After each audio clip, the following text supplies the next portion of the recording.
My phone lights up at 9:12 p.m. Lila, we have to push the wedding. Family emergency. I'm leaving tonight. I breathe once, type back, got it. Tell me what you need. By morning, a friend tags her in sunsplashed photos from Santorini. Blue domes, white steps, Lila laughing against the sea with Dean, the ex she once labeled ancient history.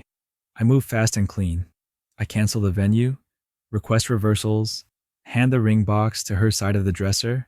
Then I line up the screenshot of her emergency text beside the timestamped photos and post them, tagging her family. My phone rattles like sheet metal in a storm. Unknown numbers, long voicemails. Please don't do this messages that arrive too late. People say lessons show up in gift wrap you don't want. 2 months ago, I'm sketching a seating chart. Today, I'm patching a hole after it takes a hit I didn't see coming. A single message flips a life. I'm Evan Mercer, 38, owner of North Shore Precision, a metalwork shop in Cleveland that I built from a garage vise to a humming floor of the mills and lathes. 12 years in, we're 14 people strong. I carry a brass caliper on my key ring because dimension and truth both come down to tolerances. I meet Lila Hart, 33, through friends at a street fair. Smart, alive, a financial planner who can explain risk the way a guitarist explains timing. We click quickly, weekend drives to the lake, late orders of pierogi, the feeling that the puzzle finally accepts its last piece. A year and a half in, I ask. She says yes with wet eyes and a tackle hug. We pencil June 10th at Willow Ridge Pavilion and talk honeymoon in Kyoto. I structure deposits with off-ramps because business taught me two truths. Paper matters and people are still people. Then the wobble starts. Lila guards her phone like it's a diary with teeth.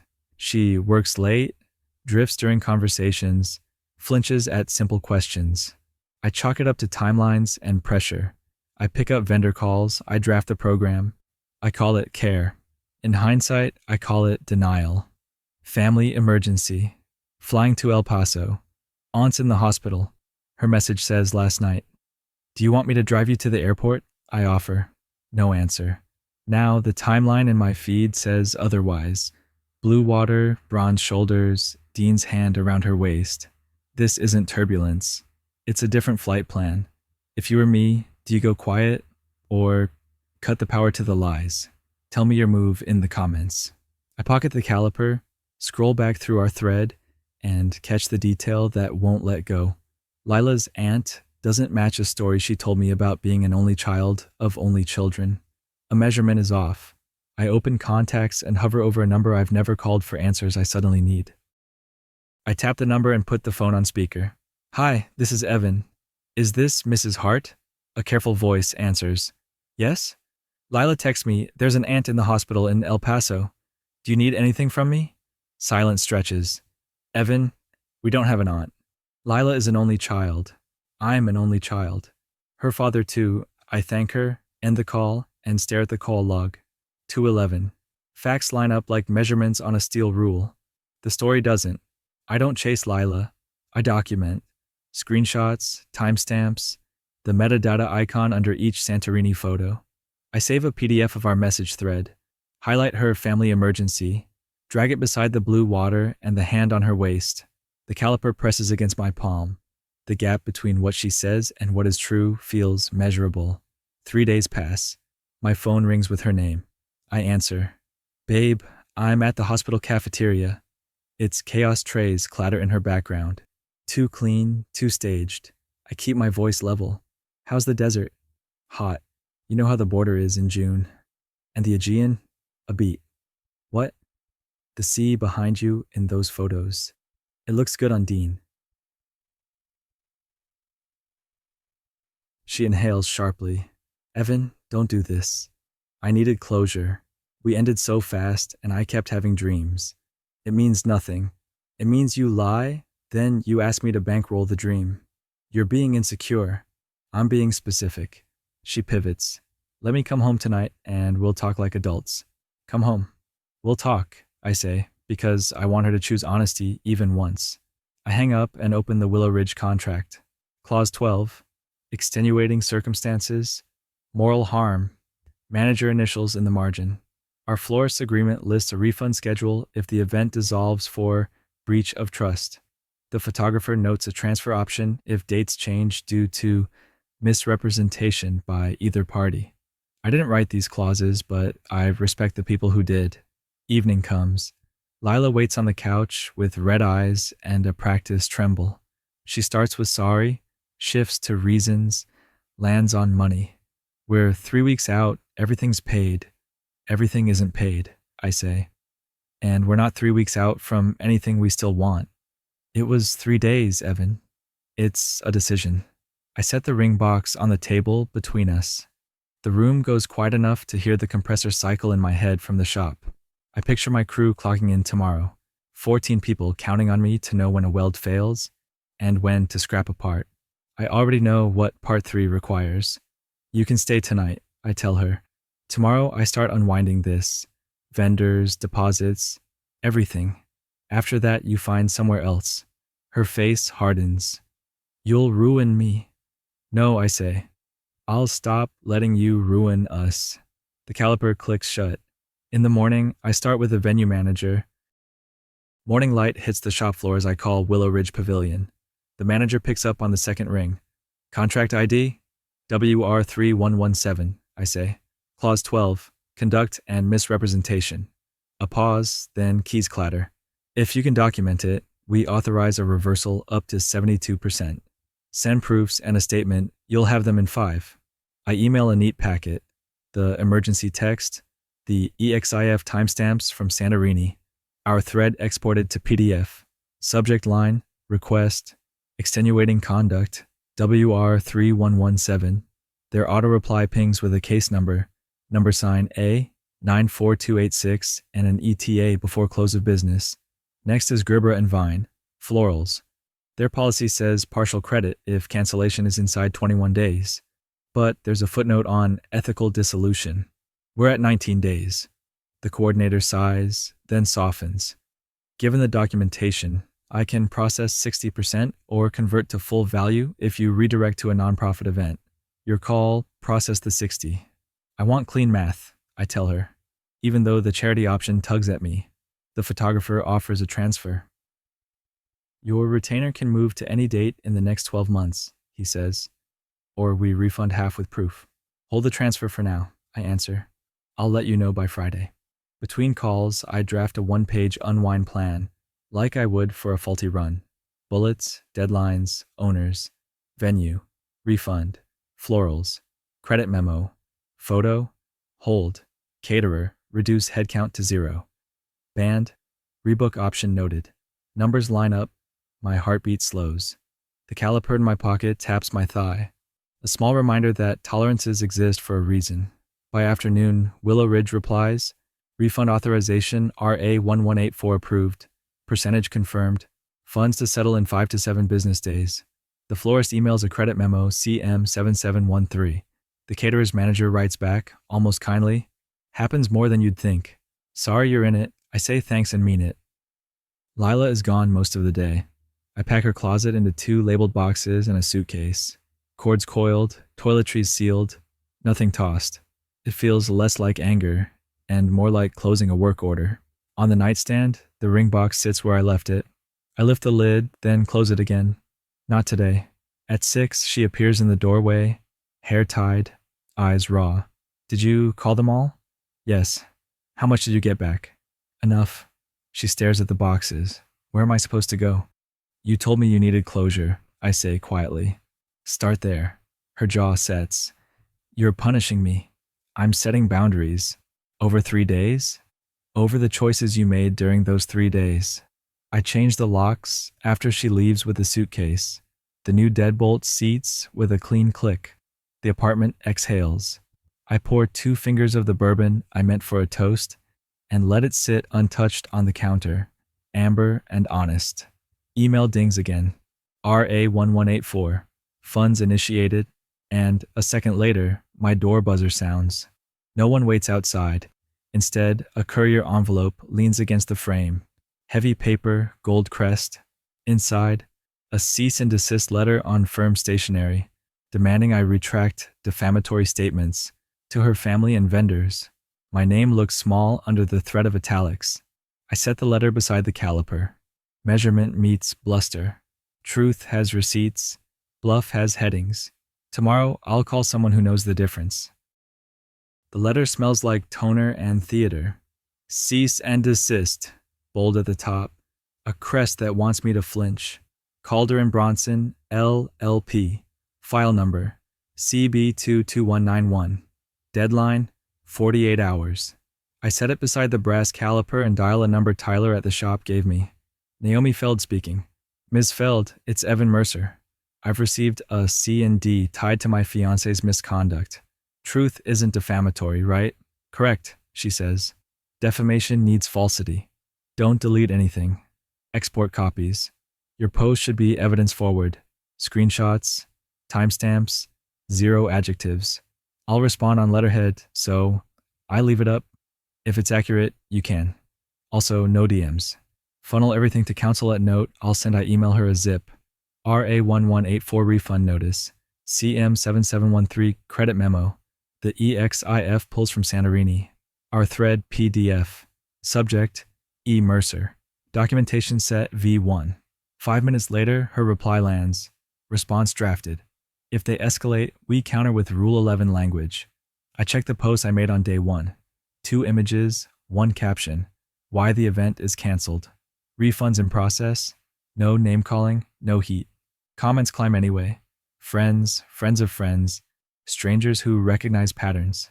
My phone blinks like a control panel. Unknown number. How could you humiliate her? Another. Proud of you for telling the truth. A third. Take it down or we'll sue. I mute the thread and turn to work. At North Shore Precision, the floor hums steady. N Mills singing, coolant mist cool on my forearms. I measure a sleeve to 26.00 plus or minus 0.02 and feel my pulse match the numbers. You good, boss?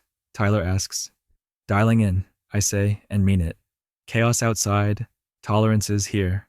By afternoon, Naomi calls back. We send our response. File number, CB22191, now has an attachment. My letter. Expect bluster, not action. Anything I should say if her side calls? Say, please contact my counsel, and hang up. Copy. The shares keep rolling. A cousin of Lila's comments, call me, then deletes it. A mutual friend DMs, you did the right thing. She's been juggling optics for months. I don't reply. I'm not curating a narrative. I'm pitting facts to a board. At home, I set a 1-page log on the counter. Vendor refunds posted, locks changed, letter received, counsel retained, response sent. I initial each line like I would a completed inspection. The bourbon stays sealed tonight. Buzz. Another blocked call. Then a voicemail that isn't a threat, just tired. Evan, this is Margaret Hart. Please call me when you can. I sit with the phone in my hand. If I call back now, it becomes a debate.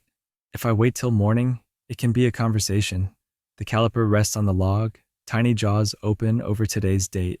Measurement over noise. I cue Naomi's contact at the top of my favorites, slide the phone face down, and let the apartment settle. Tomorrow begins with a return call to the one person who might choose truth over theater. At 8:02 a.m., I call back. Mrs. Hart, it's Evan. A careful breath. Thank you for returning my call. I want you to hear this from me. Lila told me there was an aunt in El Paso. I verified with you first. I also have screenshots and timestamps from her trip. We don't have an aunt, she says, voice wobbling. I'm sorry. I'm not asking you to pick a side, I say. I'm just keeping the record clean. She pauses. Her father is furious. We need distance. Please don't contact Lila through us. If counsel needs us, we'll respond. Understood. My attorney is Naomi Feld. You may hear from her office, Evan. You didn't deserve this. No one does, I answer, and end the call before grief turns into a debate. Naomi pings an update. CB22191, acknowledged receipt. No takedown demanded pending our evidence packet. Keep your post factual. Don't engage in comments. I'll handle any escalation, I reply, noted. Then I set the phone face down and do what steadies me. Checklists. I open the unwind plan and add lines. Photographer, choose by Friday, band, release slot, caterer, 0 headcount confirmed. I total the column. Between the venue authorization and credits, I'm on track to recover roughly 3/4. Numbers aren't comfort, but they're rails. By noon, I rent a small storage unit and move the rest of Lila's things. 2 boxes, 1 garment bag, a shoebox of cards with ribbon. The manager prints a receipt. Unit 204, gate pin 7390. Paid through end of month. I slide it into an envelope with her name and tape it to the inside of my front door, eye level, where no one can miss it. At 3, the buzzer blares. Lila stands in the hall, sunglasses on, voice already charged. My parents won't take my calls. I'm not staying with friends. Dean is unavailable. I need a place to land. You can't stay here, I say. Your things are in storage. I hand her the envelope. She tears it open. A storage unit? Evan, seriously? Unit number, gate, PIN. Paid through the month, I repeat. You told me you needed closure. This is mine. Her jaw tightens. You're punishing me because you're insecure. I'm setting a boundary because I'm honest. It was 3 days. You're blowing up my life. You steered it into a wall, I say, keeping my voice flat. And you tried to gaslight me on the way. She looks past me toward the living room like muscle memory might let her in. I don't step aside. Where am I supposed to go? Anywhere that isn't here, I answer. There's the address. The unit's climate-controlled tiers start. Real ones this time. You're cruel. I'm consistent. She leaves with the envelope in a fist. The hallway swallows the echo of her steps. Inside, I rest the brass caliper on the counter and breathe. Measurement before movement. My phone lights with a new voicemail. The venue manager. Evan. Side note. If you prefer, we can reallocate your remaining credit to a charity booking. You'd get a letter for your records. Think on it, I add a small star to the unwind plan beside venue. Possible donation. Not today, but maybe. Evening finds me at the shop, lights low, checking a fixture plate for flatness. Tyler leans on the doorway. Heard anything? Only what I need, I say. Good. We got the aerospace sleeve within plus or minus 0.01 all day. You want first piece in the morning? Yeah, I answer. Let's keep it tight. Back home, a fresh email lands from Naomi. Drafted a short note to Ms. Hart's parents acknowledging their call. No content beyond receipt and council channel. Stay off DMs, I reply. Thanks. Then I lock the door. Once, twice. Habit settling like dust. If there's a next move from Lila, it won't be a voicemail. It will be something dressed in legal headings or apology words with a bill attached. Either way, I'm ready. By mid-morning, Naomi forwards a PDF. Subject, Re. CB22191/response on behalf of E. Mercer. One paragraph stands out. No retraction warranted. Statements are evidence-based.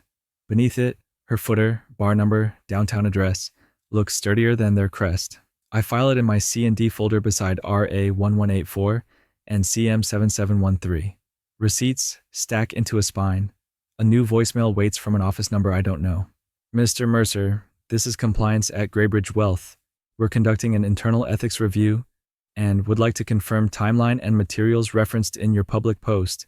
Please return. I don't. I email Naomi. Compliance left a message. Her reply is instant. Do not engage. I'll reply counsel to counsel. Forward the audio. The post keeps moving on its own. Shares double, then slow. A mutual writes, proud of you. And another writes, take it down. I don't answer either. I'm not performing, I'm documenting. At North Shore Precision, we run first article inspection on the aerospace sleeve. The bore reads 026.01, clean and centered. Tyler grins. We're in the window. Hold the process, I say. No hero moves. Metal doesn't care about drama. Metal cares about alignment. After lunch, I call Willow Ridge back. About that credit, I say.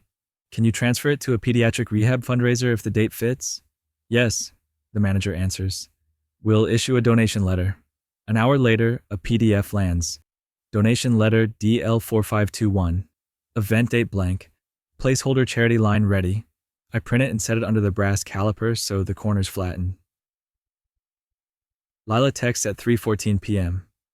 We need to talk. Work put me on leave because of you. I type and delete twice, then send 3 words. Contact my counsel. 3 dots flicker. You're destroying my life. Please contact my counsel. I repeat, then mute the thread. Boundaries aren't cruelty, they're geometry. At 5, I drop by the storage unit to make sure the latch holds. Unit 204 hums with the climate system. Her garment bag hangs neat. The shoebox of cards sits intact. I take a photo of the closed door with the timestamp 1742 and email it to myself. Return of possessions. Proof. When stories get loud, proof whispers with perfect diction. Back home, I prep dinner I barely taste and open the apartment windows to let heat drift. The city sounds practical. Buses sighing, someone hauling recycling, a couple arguing about nothing and everything. My phone lights again with a name I don't expect. Dean. I let it roll to voicemail. His message is all breath and blame. Man to man, take the post down. You're hurting her career. Don't be petty. I forward it to Naomi. She answers with one line. Keep everything. Dust pulls long shadows across the workbench, where I keep small fixes for big days. Extra fuses, a spare tape, a pad of gridded paper. I draw a quick block diagram like I do for troubleshooting. Input, lie, process, boundary, output, consequence. It's stark and inelegant and true. The buzzer startles me at 8:11. Voices stack in the hall. Lila's brightness turned brittle. Another voice lower, excited. The tinny sound a phone makes when it records. I check the peephole. Lila stands with a friend holding a camera up at my door like a badge. Evan, open up. We can be civil on video, she says, too loud for the corridor. The friend angles the lens. Just tell your side, she urges. I keep the chain on and open 3 inches. Please contact my counsel, I say. You won't even talk to me? Lila's eyes flash. How insecure are you? I'm precise, I answer. No filming in my doorway. Then come outside, the friend prods. Let the internet decide. The internet isn't a court, I say, and close the door gently until the latch seats. Their footsteps fade, then rise again as they try the buzzer twice more. I let the apartment breathe. The caliper rests on DL4521, cool and sure, a weight exactly equal to itself. This doesn't feel like an ending. It feels like a turn. Public becomes more public next. If humiliation is the stage she wants, I won't be in the front row. I'll be in the records office where decisions actually happen. Naomi emails at 7:43 a.m. Preservation notice sent to Ms. Hart and Mr. Dean. Retain phones, socials, originals. We decline further contact outside counsel. The language is dry and heavy. I file it with CB2-2191, RA1184, CM7713, and DL4521. The folder feels like a spine that stands up by itself. I notify my building about last night's filming at the door. The superintendent logs an incident report, IR3076, and emails a still from the hallway camera. 2 figures, a lens pointed at my peephole, timestamp clean. We'll warn them for trespass if they return. He writes, quiet procedure, no drama. At the shop, the line runs steady. We check the sleeve again. 26.01 holds. Tyler thumbs toward my phone buzzing on the bench. You want me to toss that in a drawer? I'll mute it, I say. I'm here to make parts, not arguments. By noon, Naomi forwards a letter she sent to Graybridge Wealth. Mr. Mercer will not be interviewed. Any necessary materials are already public, and copies have been preserved. Compliance replies that they acknowledge. No smiley faces, no threats, just the machinery of policy doing what it does. Lila tries a new angle, a reel with music under her voice, soft lighting, words about context and controlling men. Comments split down the middle. I don't watch twice. Naomi's next email is shorter. We're fine. Stay silent, I do. I decide on the venue credit. Use DL4521 for the pediatric rehab fundraiser, I tell the manager. Pick a date that helps them most. We will, she says. We'll send acknowledgement once booked. The paper moves toward something useful. I feel lighter by a few ounces. At 3:26 p.m., a man I don't know steps into North Shore Precision, sunglasses inside, phone held out like a badge. Dean. He pans across the floor, machines, my crew, me. Evan, he calls. Say on camera why you slandered Lila. I lift a palm. Private workplace. No filming. Please leave, truth can't hide, he says, pushing closer. The phone hovers inches from my face, lens fishing for a flinch. Tyler's beside me before I ask. Sir, out, he says. Now. Dean smirks, still recording. Look at this. 2-on-1. Real brave, this is trespass, I answer. You've been asked to leave. I step back, not forward. Distance is geometry, not fear. Tyler hits the wall button for security. The guard arrives with a clipboard and a steady walk. Filming isn't allowed, he says. You're done here. Dean puts on a performance for the phone. Censorship! You're all scared of the truth. The guard points to the door. Out. Dean goes, but not fast. At the threshold, he turns the phone on himself. See this? He can't answer. He swaggers into the lot, still talking. The guard notes IR3077 and asks for my signature. I sign and take a copy. Another small document, another line in the log. I sit at my desk and let the hum of the floor settle me. Metal is honest in a way people sometimes aren't. You tell it what you need, you hold the tolerance, it repeats the shape. Evening brings a message from Willow Ridge. Donation date confirmed for September 18th. Thank you. Letter attached, I open the PDF. A blank where our wedding would have been now holds a fundraiser that will buy parallel bars and pediatric braces. I slide the letter under the brass caliper until the paper lies flat. Some credits you don't want back. You want them to become something else. Lila's reel reaches my feed again, reshared by a cousin with a caption about nuance. I scroll past, then stop. Dean has posted his video from the shop. The comments do not land how he expects. People point out the no filming sign behind him. Someone freezes the frame on IR3077 in the guard's hand. Another asks why he's at my workplace days after a public post with receipts. The internet isn't a court, but sometimes it recognizes a sign on a wall. I add 2 lines to the log. IR3076. Building. IR3077. Shop. I initial both. I don't add a column for vindication. Measurements don't need applause. Tomorrow will bring more noise. Maybe a message from compliance, maybe another letterhead. But tonight, the apartment is quiet and the caliper is cool in my palm. A tool that only does one thing. Compare claim to reality until the numbers match or they don't. At 9:55 a.m., Naomi sends a calendar ping. Joint call. Calder and Bronson plus Graybridge compliance. Keep silent unless I cue you. I set the brass caliper on a legal pad, draw a small box for minutes, and breathe like I'm holding a dimension. The line opens on time. Headset hiss. Clipped syllables. Introductions that feel like chess. Counsel Feld, your client must remove the post. A man from Calder and Bronson starts. It damages Ms. Hart. Naomi is calm granite. Truth cannot defame. Exhibits A through C are attached to our letter. A 1. Screenshot of family emergency text. A 2. XIF showing Greece timestamps. B1, IR3076 and IR3077. Documenting attempts to film him at home and work. C1. Refund authorizations and D. L4521 confirming donation. Public humiliation isn't necessary, he says. Then stop creating public scenes, she answers. My client has presented evidence and nothing else. A second voice, Graybridge compliance, cuts in. We're not here to arbitrate feelings. We needed to confirm the timeline. We have enough from counsel to counsel. Mr. Mercer, you don't need to speak. I don't. The cursor blinks on my pad. The caliper sits like a small anchor. Calder tries again. At minimum, we want a mutual takedown. Consider a mutual non-disparagement, Naomi says, with your client retracting the C&D, CB22191, and instructing associates, Mr. Dean included, to cease filming or contact. Otherwise, no deal. Silence hums, then paper rustles.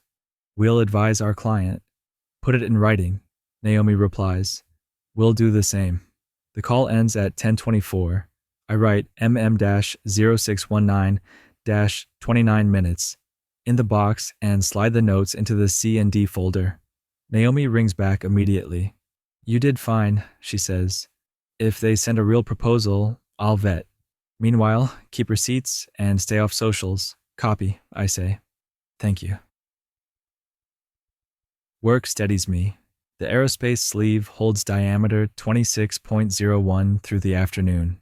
The process sheet gets a tidy row of check marks. Tyler nudges a crate with his boot. We're shipping Friday, he says. Good, I answer. Keep the window tight. My phone buzzes with a fresh PDF from Willow Ridge. Acknowledgement letter AL5632. Donation scheduled September 18th. Pediatric rehab. There's a line about parallel bars and braces. I print it and let the caliper flatten the corners until the page lies as true as a plate. Lila's cousin posts a thin thread about nuance. Dean uploads yesterday's shop video again with a caption about truth tellers. The comments don't love it. Someone circles the no filming sign behind him. Another drops a screenshot number, IR3077. I don't reply. I'm not here to win comments. I'm here to finish a mess cleanly. By evening, an email from Calder and Bronson arrives. Short, careful, hedged. Our client will refrain from further contact through third parties. We request your client likewise refrain from additional publications. Naomi forwards it with her note in bold. No new posts were planned. C&D retractions still outstanding. I file their message under CB22191 with the rest of the theater. I take a slow lap of the apartment. The empty space where a dress once hung is just wall again. The bourbon on the counter smells like toasted corn and endings. I pour a finger, not two, and leave it there as a line I don't need to cross. The window is open. The city breathes like a machine running in spec. Phone again. Graybridge this time. Email subject, status update. Naomi is a CECD. Ms. Hart remains on administrative leave pending internal policy review. We do not require any further participation from Mr. Mercer. A bureaucratic sentence that lands like a door closing gently on the past. I add lines to the unwind plan. AL5632 filed, MM0619 logged, CB22191. Reply saved. Each checkmark feels like a tack weld in the right place. Small, exact, strong when it cools. I set the caliper back on the pad, jaws barely open, and listen to the quiet. This is as close to a verdict as real life gives. Not applause, not flames. Just documented choices converging on consequence. Tomorrow starts the part no one shares for likes. Cleaning the shop office, calling my mother back, ordering new inserts, running the week the way weeks should run. After storms, a floor needs sweeping. After lies, a life does too. Days stabilize into useful shapes. I clear the shop office, purge old prints, label bins that never had names. Purchase orders go out for inserts and coolant. The unwind plan shrinks to 3 lines and then 2. I sleep through the night without jerking awake at the thought of a notification I can't control. Graybridge emails Naomi. Matter remains internal. No further requests for Mr. Mercer. She forwards it with a single. Resolved. Our side. I file it under CB22191 and close the folder like a lid on a crate that finally fits. Margaret Hart texts at noon. We'd like to speak. No drama.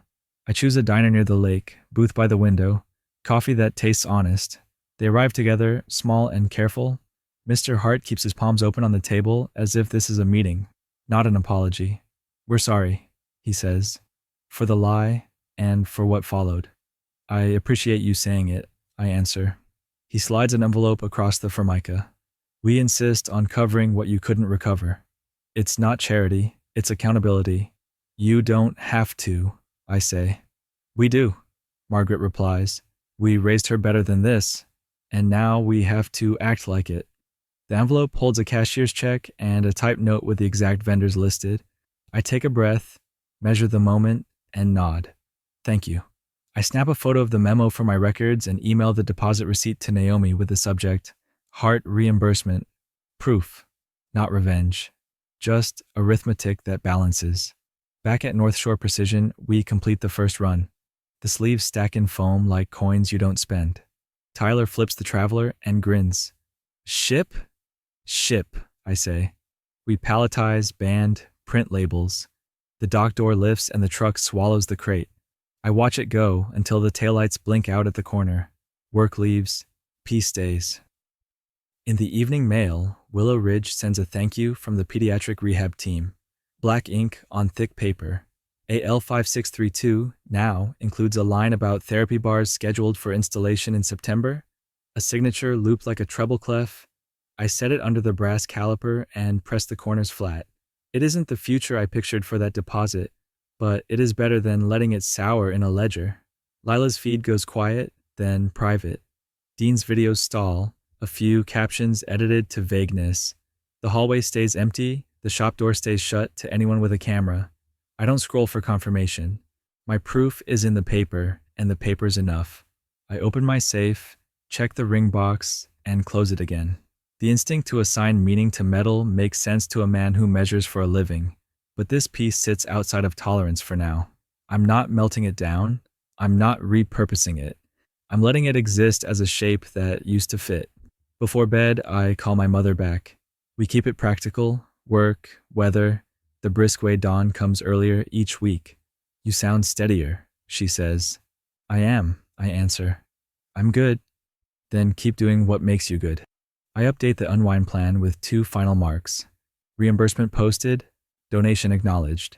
The list ends where it should, at 0. I tear the sheet from the pad, hole punch it, and slide it behind AL5632 in the binder. The caliper rests on top, closed, teeth aligned. I don't craft a post or a speech. I take out the trash, I rinse a glass, I jot tomorrow's cut list on a sticky and place it on my wallet so I can't miss it. Clean edges, tight tolerances, nothing left to argue with. The week opens quiet and square. I sweep the shop floor, wipe coolant from the guard glass, and file the last page in the binder. AL5632 on top, the unwind plan behind it with every box checked. Naomi's subject line lands at 9:17 a.m. C and B withdraws C and D. Mutual no contact confirmed. File closed. I read it twice, then archived the thread. The folder that has been a spine turns into a book I don't need to reopen. I repaint the apartment trim on Saturday. Primer, 2 coats, soft light when it dries. The space looks like itself again. The brass caliper rides my keyring the way it always has. Not a symbol of anything dramatic. Just a tool that fits my hand and answers a simple question. Does this match what it claims to be? September brings the pediatric rehab event at Willow Ridge. I don't dress it up. I stand at the back by a column and watch a kid in tiny sneakers try the new parallel bars. His therapist hovers with 2 fingers and a grin. Parents clap in bursts that sound like relief. The manager catches my eye, mouths, "Thank you," and I nod. It isn't penance, and it isn't charity.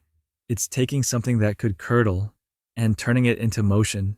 Work grows steady. North Shore Precision lands a follow-on order.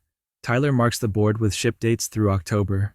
At lunch, I start sketching a Saturday weld lab for high school kids who like making things. A sign on the wall reads, "Hold tolerance. Hold yourself." It's a joke until it isn't. On a clear evening, I drive the lake road with the windows down. No soundtrack, just wind and an engine doing what it was built to do. Margaret texts once more. Simple, not prying. "Hope you're well." I reply, "I am." It's the truest sentence I have. The ring stays in the safe. I don't assign it a prophecy. It's metal with a story. It doesn't decide the next one. I keep good coffee in the cupboard again. I stack the mail as it comes. I call my mother on Sundays and tell her small things that add up. The sleeves passed inspection, the paint dried flat, the fundraiser bought braces for 3 kids. Some nights I think about confirmation bias, how I bent early signals into stress and timelines. That isn't a regret spiral. It's a calibration. I can be generous without looking away. I can love without arguing against the gauge in my hand. On the shop wall, we pin a photo from the rehab event. Bars gleaming, kid laughing, a smear of frosting on his chin from a cupcake he refuses to let go. It sits between a torque chart and a faded picture of our first mill. The crew likes it there. I do too. I don't craft a closing speech. I lock the door when I leave, double check the airlines, and flip the big switch off with my palm. The place exhales. Outside, the evening smells like steel cooling and tomatoes from someone's garden. I put the caliper back in my pocket and head home. My life doesn't feel like a recovery narrative or a warning. It feels like a set of small, accurate choices, repeated. Character is tolerance under load. I know my numbers now. Tomorrow, I show up and hold them.